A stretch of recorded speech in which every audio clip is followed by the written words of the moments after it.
Mi padre, Juan Bautista Trecu Tejería. ¿Y tu madre?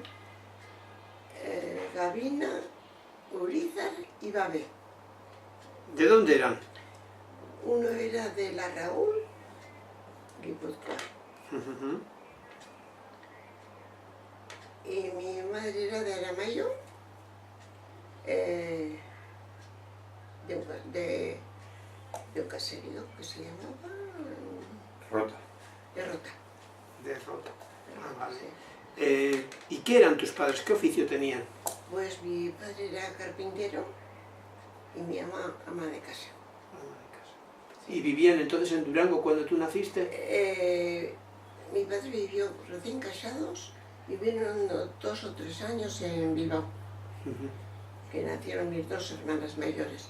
Luego se fueron a Durango por cosa de trabajo y vivieron hasta que nací yo, que yo tendría 1 año así cuando vine a Bilbao. Desde que yo vine el año 27, tendría 1 añito así. Y desde entonces han vivido en Bilbao. ¿Y en Bilbao de qué trabajaba tu padre? Mi padre le hicieron, estando en Durango, pues parece que le propusieron un empleo de conserje, porque se inauguraba el instituto de segunda enseñanza. Y le propusieron el trabajo, entonces le daban casa. Y él era el único hogar que hay, y todavía, creo que todavía sigue.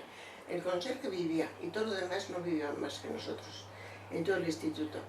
Y la escuela comercio, porque nosotros entrábamos por la calle Cano, en una puerta pequeña que hay, en lo más, hay una puerta grande que es donde entran los